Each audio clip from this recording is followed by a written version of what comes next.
ভারী বৃষ্টিপাতে বেড়েছে নদ নদীর পানি। পানির অতিরিক্ত চাপে ভেঙে গেছে খুলনার পাইকগাছা উপজেলার কালীনগর গ্রামের বেড়িবাঁধ। এতে ভদ্রা নদীর পানি নেমে আসে লোকালয়ে। এরপর থেকে ব্যাপক চেষ্টার পরও সম্পন্ন হয়নি বেড়িবাঁধ মেরামতের কাজ।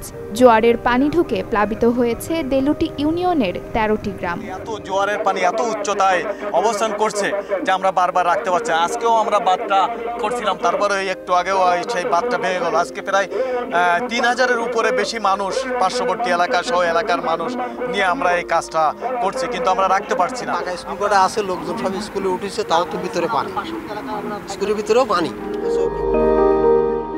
ধসে পড়েছে কাঁচা ঘরবাড়ি, দেখা দিয়েছে খাদ্য ও সুপেয় পানির সংকট।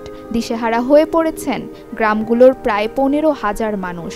এখন খাওয়ার খুব সমস্যা, রান্না ৩ দিন হাঁড়ি জ্বলতেছে না। কালীনগর গ্রামে 3 দিন কারো হাঁড়ি জ্বলে না।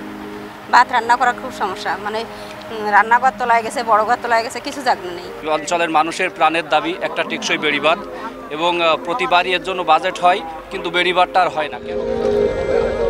জোয়ারের পানিতে তলিয়ে গেছে ১,০০২ হেক্টর আমন ধান ও অন্যান্য ফসলের ক্ষেত। ভেসে গেছে প্রায় ৪০০ চিংড়ি ঘের ও পুকুর।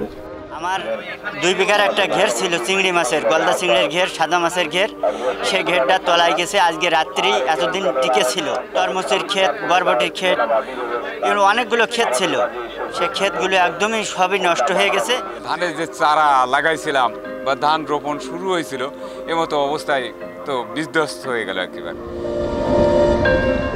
স্থানীয় প্রশাসন বলছে দ্রুত বাঁধ মেরামত সম্পন্ন করতে চেষ্টা করছেন তারা।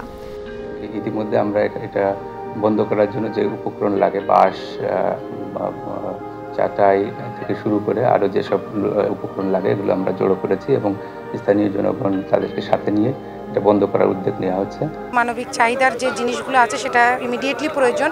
আমাদের উপজেলা প্রশাসন সহ স্থানীয় অনেক স্বেচ্ছাসেবী সংগঠনের মাধ্যমে আসলে তাদের কাছে পৌঁছে দেওয়ার ব্যবস্থা চলছে।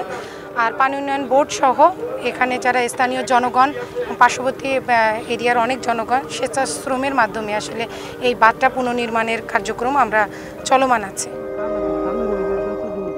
রান্না করার মতো জায়গা না থাকায় বেড়েছে দুর্ভোগ, আবার পর্যাপ্ত ত্রাণ সামগ্রীও পৌঁছায়নি এসব এলাকায়। Desk report, channel 24।